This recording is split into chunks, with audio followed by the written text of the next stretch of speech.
Hi നമസ്കാരം. അപ്പം ഞാനിന്ന് വന്നിട്ടുള്ളത് ഒരു സ്പെഷ്യൽ റെസിപ്പി ആയിട്ടാണ്. തലശ്ശേരി സ്പെഷ്യൽ കോഴിക്കാൽ. അപ്പോൾ കോഴിക്കാൽ എന്ന് കേൾക്കുമ്പോൾ തന്നെ നിങ്ങൾ ഒരുപാട് ടെൻഷൻ അടിക്കേണ്ട ആവശ്യമൊന്നുമില്ല. നോൺ വെജ് ആയിട്ടൊന്നുമല്ല, വെജായിട്ടാണ് കപ്പ വെച്ച് ചെയ്യുന്ന ഒരു റെസിപ്പിയാണ് കേട്ടോ. ഇത് നല്ല സ്പൈസിയാണ്, അതുപോലെ നല്ല ക്രിസ്പിയാണ്. അപ്പോൾ നിങ്ങളെല്ലാവരും ട്രൈ ചെയ്ത് നോക്കുക. അപ്പോൾ നമുക്ക് പെട്ടെന്ന് തന്നെ കോഴിക്കാൽ എങ്ങനെയാണ് റെഡിയാക്കുന്നത് നോക്കിയിട്ട് വരാം. അപ്പം നമുക്ക് കോഴിക്കാൽ ഉണ്ടാക്കാനായിട്ട് തുടങ്ങാം. അതിനായിട്ട് ആദ്യം വേണ്ടത് കടലപ്പൊടിയാണ്. ഞാനിപ്പോൾ ഒരു 3 ടേബിൾ സ്പൂൺ കേട്ടോ, 3 ടേബിൾ സ്പൂൺ കടലപ്പൊടി ഇതിലോട്ട് ഇട്ട് കൊടുത്തിട്ടുണ്ട്. പിന്നെ നമുക്ക് വേണ്ടത് 1 ടേബിൾ സ്പൂൺ, 3 ടേബിൾ സ്പൂൺ കടലപ്പൊടി, അതുപോലെ 1 ടേബിൾ സ്പൂൺ അരിപ്പൊടിയാണ് കേട്ടോ. അതൊരു ക്രിസ്പി ആ ഒരു ഫീൽ കിട്ടാൻ വേണ്ടിയിട്ടാണ്. പിന്നെ നമുക്ക് മുളക് പൊടിയാണ് വേണ്ടത്. മുളക് പൊടി ഞാനിപ്പോൾ ഒരു ടീസ്പൂൺ മുളക് പൊടി എടുത്തിട്ടുണ്ട്. അതുപോലെ ഒരു 1/2 ടീസ്പൂൺ കാശ്മീരി മുളക് പൊടി എടുത്തിട്ടുണ്ട് കളറിന് വേണ്ടി. പിന്നെ ഒരു 1/4 ടീസ്പൂൺ ഇല്ല കേട്ടോ, അതിലും കുറവ് മഞ്ഞൾപ്പൊടി എടുത്ത് കൊടുത്തിട്ടുണ്ട്. തൽക്കാലത്തേക്ക് നമുക്കിത് ചേർക്കാം. ഇനി നമുക്ക് എരിവൊക്കെ നോക്കിയിട്ട് വേണമെങ്കിൽ ചേർത്ത് കൊടുക്കാം. അപ്പോൾ അത് ഇതിലോട്ട് ഇട്ട് കൊടുക്കാം. പിന്നെ നമുക്ക് വേണ്ടത് ഒരു 5-6 അല്ലി വെളുത്തുള്ളി എടുത്തിട്ടുണ്ട്.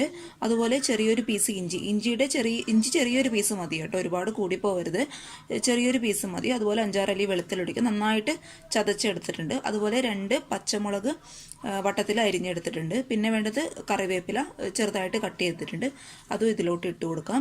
അപ്പോൾ നമുക്ക് കറിവേപ്പിലയൊക്കെ നിങ്ങൾക്ക് ഫ്ലേവറിനനുസരിച്ച് എടുക്കാം കേട്ടോ. ഒരുപാട് കുറച്ച് കൂടുതൽ ഇട്ട് കഴിഞ്ഞാൽ കുറച്ച് ഫ്ലേവർ മുന്നിട്ട് നിൽക്കും. അപ്പോൾ അത് ഇതിലോട്ട് ഇട്ട് കൊടുത്തിട്ടുണ്ട്. പിന്നെ നമുക്ക് ആവശ്യത്തിന് ഇപ്പം വേണ്ട ഉപ്പ് നമുക്ക് ഇട്ട് കൊടുക്കാം. ഉപ്പൊക്കെ എപ്പോഴും ശ്രദ്ധിച്ച് ചേർക്കുക കേട്ടോ. എപ്പോഴും പറയുന്ന പോലെ നമുക്ക് മിക്സ് ചെയ്തതിന് ശേഷം മാത്രം ഉപ്പിട്ട് കൊടുത്താൽ മതി വേണമെങ്കിൽ. ഇനി ഇത് നമുക്ക് നന്നായിട്ട് മിക്സ് ചെയ്യാം.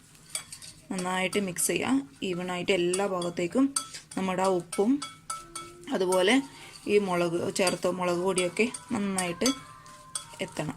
അപ്പോൾ ഞാനിത് നന്നായിട്ട് മിക്സ് ചെയ്യട്ടെ. വെള്ളം കൂട്ടരുത് കേട്ടോ, വെള്ളം കൂട്ടാതെ വേണം മിക്സ് ചെയ്യാനായിട്ട്. ജസ്റ്റ് ഈ പൊടികൾ മാത്രം ഒന്ന് ഇളക്കി കൊടുത്താൽ മതി. വെള്ളം ഇപ്പോൾ ഒഴിക്കാനായിട്ടില്ല കേട്ടോ. അപ്പോൾ ഇനി നമുക്ക് ഇതിനായിട്ട് വേണ്ടത് കപ്പയാണ്. കപ്പ ഞാനിങ്ങനെ ഒരു പീസിൽ കട്ട് ചെയ്ത് എടുത്തിട്ടുണ്ട്. ഈ ഒരു ഷേപ്പാണ് കേട്ടോ നമുക്ക് വേണ്ടത്. ഒരുപാട് നീളം ഉണ്ടാകാൻ പാടില്ല, അതുപോലെ ഒരുപാട് തിക്നെസ്സും ഉണ്ടാകാൻ പാടില്ല. ഈ ഒരു രീതിയിൽ കട്ട് ചെയ്തെടുക്കണം. ഞാൻ ഇങ്ങനെയുള്ള ഒരു കപ്പയാണ് കേട്ടോ ഇങ്ങനെ ചെറിയായിട്ട് കട്ട് ചെയ്തെടുത്തത്. അതെങ്ങനെയാണ് കട്ട് ചെയ്യുന്നത് ഞാൻ ഈ ഒരു ഇതിൽ ഞാൻ കാണിച്ചു തരാം. അപ്പോൾ ഇങ്ങനെയുള്ള ഒരു പീസ് എടുക്കുക, അതുപോലെ ചെറിയൊരു കത്തി എടുക്കുക. കട്ടിംഗ് ബോർഡിൽ വെച്ചിട്ട് നമ്മൾ ഇങ്ങനെ കട്ട് ചെയ്തെടുക്കുക കേട്ടോ. കുറച്ച് ബലം പ്രയോഗിക്കുക, ഇങ്ങനെ കട്ട് ചെയ്തെടുക്കണ്ടോ. ഈ ഒരു ഷേപ്പിലാണ് നമുക്ക് വേണ്ടത്. അതുപോലെ ഞാൻ അടുത്ത കട്ട് ചെയ്ത് കാണിച്ചു തരാം.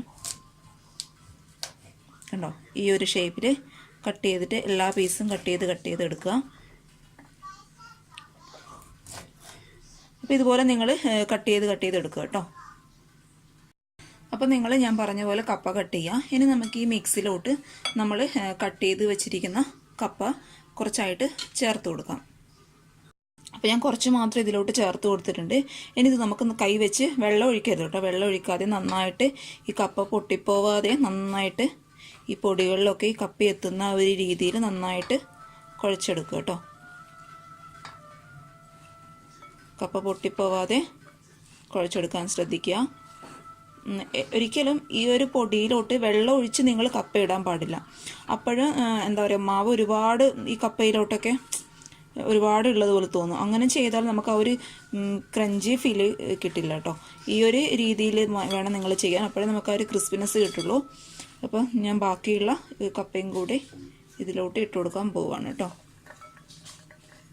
കംപ്ലീറ്റ് ആയിട്ട് ഇട്ടിട്ടുണ്ട്. ഇനി നന്നായിട്ട് പതുക്കെ ഒന്നും കൂടി മിക്സ് ചെയ്തെടുക്കുക. ഈ പൊടികളിലൊക്കെ നല്ല എല്ലായിടത്തും കപ്പയുടെ പീസിലോട്ട് എത്തണം ഈ പൊടികളൊക്കെ. പിന്നെ ഞാനൊരു കാര്യം കൂടി പറഞ്ഞോട്ടെ, നിങ്ങളെപ്പോഴും കഴുകിയതിന് ശേഷം മാത്രം ഇങ്ങനെ കട്ട് ചെയ്യുക കേട്ടോ. അല്ലെങ്കിൽ ഇങ്ങനെ കട്ട് ചെയ്തതിന് ശേഷം കഴുകുമ്പോൾ എന്തായാലും കപ്പ പൊട്ടിപ്പോവും. അതുകൊണ്ട് നന്നായിട്ട് കഴുകിയതിന് ശേഷം മാത്രം കപ്പ ഇങ്ങനെ കട്ട് ചെയ്യുക കേട്ടോ. അതുപോലെ ഞാനിപ്പം കുഴയ്ക്കുമ്പോൾ തന്നെ ഒരുപാട് പീസ് പൊട്ടുന്നുണ്ട്, നിങ്ങൾ ശ്രദ്ധിച്ച് ചെയ്യട്ടോ. നമുക്കിനി മിക്സ് ചെയ്തതിന് ശേഷം ഉപ്പ് വേണമെങ്കിൽ ഉപ്പ് ചേർത്ത് കൊടുക്കാം. അതുപോലെ നിങ്ങൾക്ക് കുറച്ചും കൂടി കളറ് വേണമെന്നുണ്ടെങ്കിൽ കളറ് ചേർത്ത് കൊടുക്കാം. അതുപോലെ എരിവിന് ആവശ്യമായിട്ടുള്ള ഒക്കെ ചേർത്ത് കൊടുക്കാം കേട്ടോ. ഞാൻ നന്നായിട്ട് മിക്സ് ചെയ്യട്ടെ. വെള്ളം ഒഴിക്കുമ്പോൾ ആ ഒരു ടൈമിൽ ഞങ്ങൾക്ക് കാണിച്ചു തരാം. അപ്പോൾ ഞാൻ പൊടികളൊക്കെ നന്നായിട്ട് മിക്സ് ചെയ്ത് കൊടുത്തിട്ടുണ്ട്. നിങ്ങൾക്ക് വേണമെങ്കിൽ ഈ ഒരു ടൈമിൽ കളർ ചേർക്കാം കേട്ടോ, ഒരു നിർബന്ധമില്ല. പക്ഷെ ഞാൻ ചേർത്തിട്ടുണ്ട്, ഒരു ഭംഗിക്ക് വേണ്ടി മാത്രം. ഫോട്ടോ എടുക്കുമ്പോൾ ഒരു ഭംഗിക്ക് വേണ്ടി മാത്രം ഞാൻ കുറച്ച് ചേർത്ത് കൊടുത്തിട്ടുണ്ട്. നിങ്ങൾക്ക് വേണമെങ്കിൽ മാത്രം ചേർത്താൽ മതി. അത് ചേർത്തുകൊണ്ട് ടേസ്റ്റ് ഒന്നും കൂടില്ല, ജസ്റ്റ് ഒരു കളറിൻ്റെ ഒരു ഭംഗിക്ക് വേണ്ടി മാത്രം ചേർത്ത് കൊടുക്കുന്നേ ഉള്ളൂ. ഇനി നമുക്ക് ഇതിലോട്ട് കുറച്ചായിട്ട് വെള്ളം ഒഴിച്ചു കൊടുക്കാം. നമ്മളിങ്ങനെ ഒരു സ്പ്രിങ്കിൾ ചെയ്യില്ലേ, ആ ഒരു രീതിയിലാണ് ഒഴിച്ചു കൊടുക്കുന്നത് കേട്ടോ. ഒരുപാട് കയറി ഒഴിക്കരുത്, കുറച്ചായിട്ട് വേണം ഒഴിച്ചു കൊടുക്കാനായിട്ട്. അപ്പോൾ ഞാനിതിലോട്ട് ഒഴിച്ചു കൊടുക്കാൻ പോവുകയാണ്. ഞാൻ ആദ്യം ഒരു ടേബിൾ സ്പൂൺ വെള്ളം ഒഴിച്ചു കൊടുക്കുന്നുണ്ട്. കുറച്ചും കൂടി നമുക്ക് ഒരു 1.5 ടേബിൾ സ്പൂൺ കേട്ടോ, ആ ഒരു രീതിയിൽ ഒഴിച്ചു കൊടുക്കുക. എന്നിട്ട് നിങ്ങൾ നന്നായിട്ട് ഒന്നും കൂടി മിക്സ് ചെയ്യാം. ഈ ഒരു കുഴച്ചെടുക്കുന്ന ആ ഒരു ടൈമിൽ നിങ്ങൾക്ക് വേണമെങ്കിൽ തൊട്ടടുത്ത് ഒരു പാനിൽ നമ്മുടെ സൺഫ്ലവർ ഓയിലാണെങ്കിൽ സൺഫ്ലവർ ഓയിൽ യൂസ് ചെയ്യാം. അതൊഴിച്ച് അത് പാനിലോട്ട് ഒഴിച്ച് എണ്ണ ചൂടാവാൻ വെക്കാം കേട്ടോ. ഞാനിപ്പോൾ ഇവിടെ സൺഫ്ലവർ ഓയിലാണ് യൂസ് ചെയ്യുന്നത്, അല്ലെങ്കിൽ നിങ്ങൾക്ക് വെളിച്ചെണ്ണയാണെങ്കിൽ വെളിച്ചെണ്ണ യൂസ് ചെയ്യാം. അപ്പം നന്നായിട്ട് മിക്സ് ചെയ്യാം. അപ്പം നമുക്ക് ആ 1.5 ടേബിൾ സ്പൂൺ വെള്ളം പോരാ കേട്ടോ. അപ്പോൾ ഞാൻ 1 ടേബിൾ സ്പൂൺ കൂടി ഒഴിച്ചു കൊടുക്കുന്നുണ്ട്. അപ്പം 1 ടേബിൾ സ്പൂൺ കൂടി ഒഴിച്ചു കൊടുക്കാം. അപ്പോൾ നിങ്ങൾ എന്താ ചെയ്യേണ്ടതെന്ന് വെച്ചാൽ, നിങ്ങൾക്ക് വെള്ളത്തിൻ്റെ ആ ഒരു ലെവൽ എങ്ങനെയാണ് മനസ്സിലാവുമെന്ന് ഞാൻ പറഞ്ഞുതരാം. നന്നായി വെള്ളം എല്ലാവിടെയും എത്തിയതിന് ശേഷം നിങ്ങൾക്ക് ഈ ഒരു കുറച്ച് കപ്പ എല്ലാം കൂടി ഇങ്ങനെ പിടിക്കുമ്പോൾ ഞാൻ കാണിച്ചു തരാം. എല്ലാം കൂടി ഇങ്ങനെ പിടിക്കുമ്പോൾ ഇങ്ങനെ ഒട്ടി നിൽക്കണം. ആ ഒരു കടലമാവും വെള്ളമൊക്കെ മിക്സായിട്ട് ഇങ്ങനെ ഒട്ടി നിൽക്കുന്ന ആ ഒരു രീതിയിൽ കൊണ്ടുവരണം. ഈ നന്നായിട്ട് മിക്സ് ചെയ്തതിന് ശേഷം കേട്ടോ. ഇതിങ്ങനെ ഇപ്പം നമ്മൾ ഒട്ടി നിൽക്കുന്നില്ല കണ്ടോ. ഇതിപ്പം എണ്ണയിലിട്ടാൽ എല്ലാം കൂടി സെപ്പറേറ്റ് ആവും. അത് പാടില്ല, ഇങ്ങനെ ഒട്ടി നിൽക്കുന്ന രീതിയിൽ കിട്ടണം. അതിനായിട്ട് നിങ്ങൾ കുറച്ചും കൂടി വെള്ളം ആവശ്യമാണ് നമുക്ക്.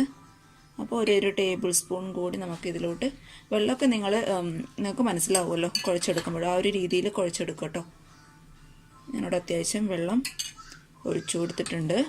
അപ്പം ഞാനിപ്പോൾ ഇത് അത്യാവശ്യം നന്നായിട്ട് കുഴച്ചെടുത്തിട്ടുണ്ട് കേട്ടോ. ഞാൻ നിങ്ങൾക്ക് കാണിച്ചു തരാം. കണ്ടോ, നമ്മൾ ഇങ്ങനെ ഒരുപാട് കപ്പ കൂട്ടി പിടിക്കുമ്പോൾ കണ്ടോ ഇങ്ങനെ ഒട്ടി നിൽക്കണം. ഇതൊപ്പം തന്നെ നമുക്ക് എണ്ണയിലോട്ട് ഇട്ട് കൊടുക്കണം കേട്ടോ. ഇങ്ങനെ ഒട്ടി നിൽക്കുന്ന രീതിയിൽ വെള്ളം ഒഴിച്ച് നന്നായിട്ട് മിക്സ് ചെയ്യും കേട്ടോ. അപ്പോഴേക്കും ഞാൻ എണ്ണ ചൂടാൻ വെച്ചിട്ടുണ്ടായിരുന്നു. അപ്പോൾ ഞാൻ നിങ്ങളുടെ ഒരു കാര്യം കൂടി പറയട്ടെ. നിങ്ങൾ ഈ കടലപ്പൊടി ചേർക്കുമ്പോൾ ഒരിക്കലും അതൊന്നും കൂടിപ്പോകരുത് കേട്ടോ. കൂടിപ്പോയി കഴിഞ്ഞാൽ നിങ്ങൾക്ക് ആ ഒരു ക്രിസ്പി ആ ഒരു ഫീല് കിട്ടില്ല. നിങ്ങൾ പിന്നെ വേറൊരു കാര്യം, നിങ്ങൾ ഒരിക്കലും മാവ് കുഴച്ചതിന് ശേഷം അതിലോട്ട് കപ്പ ഇട്ട് കൊടുക്കാൻ പാടില്ല. ഞാൻ ഈ ചെയ്ത ആ ഒരു രീതിയിൽ ചെയ്ത് കൊടുത്താൽ നല്ല ക്രിസ്പി ആയിട്ടുള്ള കോഴിക്കാൽ നമുക്ക് തയ്യാറാക്കി എടുക്കാം കേട്ടോ. അപ്പം മാവ് അത്യാവശ്യം ചൂടായിട്ടുണ്ട്. അപ്പം കുറച്ചൊരു രീതിയിൽ എടുക്കുക.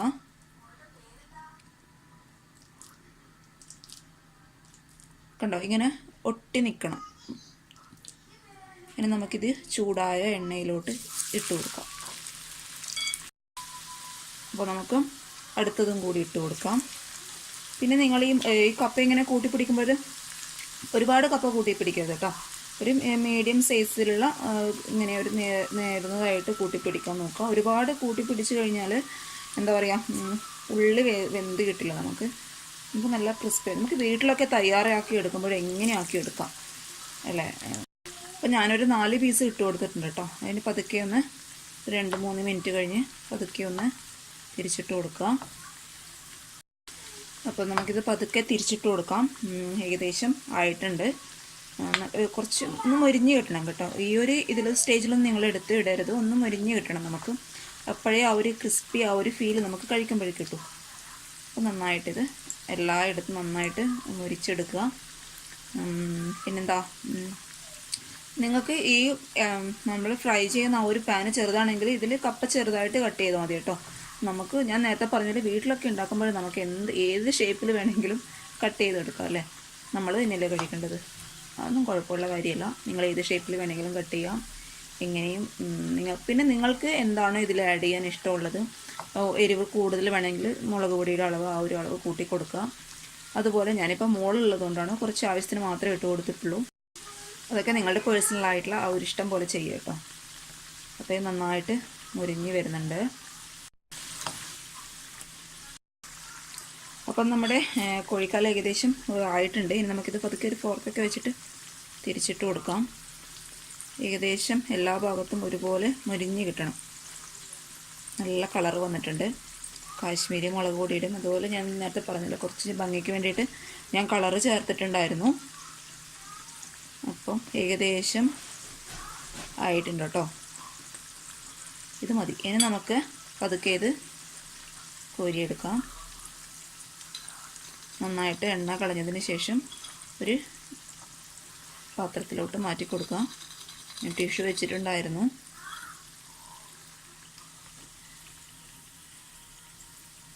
ഇത് നമുക്കിതിലോട്ട് തട്ടിക്കൊടുത്ത് എല്ലാം കോരിയെടുക്കാം കേട്ടോ.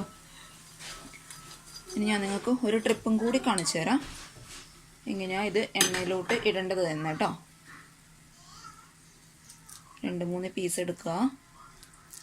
അതിന് ശേഷം കണ്ടോ എണ്ണയിലോട്ട് ഇട്ട് കൊടുക്കുക. കപ്പ കൂടുതൽ പൊട്ടിപ്പോവാണെങ്കിലൊന്നും സാരമില്ല കേട്ടോ, കുഴപ്പമില്ല. നമ്മൾക്ക് എപ്പോഴും നമ്മൾ തന്നെയല്ലേ കഴിക്കേണ്ടത്, അതൊന്നും കുഴപ്പമില്ല. ഗസ്റ്റൊക്കെ വരുമ്പോഴാണ് നമ്മളാകെ പെട്ടുപോകും കേട്ടോ. ഈ ഒരു ഇതും കൊണ്ട് ഇട്ട് കൊടുക്കുക.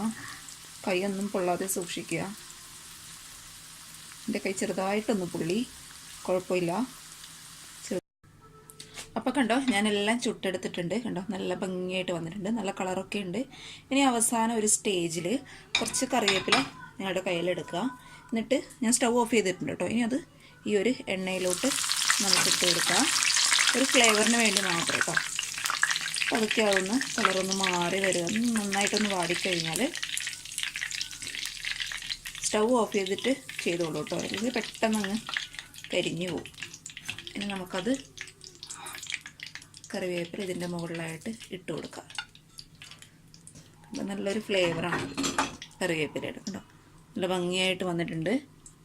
ഈ ഒരു കറിവേപ്പില കൂടി ഞാനിതിലോട്ട് ആഡ് ചെയ്ത് കൊടുക്കണം കേട്ടോ. ഞാനെല്ലാം ചുട്ടെടുത്തിട്ടുണ്ട്. നേരത്തെ കാണിച്ച പോലെ കറിവേപ്പിലയൊക്കെ മുകളിലായിട്ട് ഇട്ട് കൊടുത്തിട്ടുണ്ട്. അതൊക്കെ നിങ്ങളുടെ ഇഷ്ടത്തിനനുസരിച്ച് ചെയ്യുന്നത്. നിങ്ങൾക്ക് ആ ഫ്ലേവർ ഇഷ്ടമാണെങ്കിൽ ഇട്ട് കൊടുക്കുക കേട്ടോ. അപ്പോൾ എന്താ കണ്ടോ ഈ ഒരു രീതിയിൽ നമുക്ക് കിട്ടണം. നന്നായിട്ട് മൊരിഞ്ഞ് വന്നിട്ടുണ്ട്. ഇനി ഞാനിതൊരു ചെറിയൊരു പീസ് കഴിച്ച് നോക്കട്ടെ. ചൂടുണ്ട് അത്യാവശ്യം, നല്ല ക്രിസ്പി ആയിട്ട് വന്നിട്ടുണ്ട് കേട്ടോ.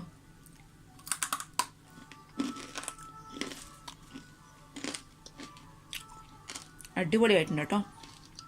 ഞാൻ കഴിക്കുന്ന സൗണ്ട് കേട്ട് നിങ്ങൾക്ക് മനസ്സിലാവുന്നില്ല, നല്ല ക്രിസ്പി ആയിട്ട് വന്നിട്ടുണ്ട്. അപ്പം നിങ്ങൾ എന്തായാലും ട്രൈ ചെയ്ത് നോക്കുക. അപ്പോഴും അടുത്ത വീഡിയോ ആയിട്ട് കാണുന്നവരെ ബൈ.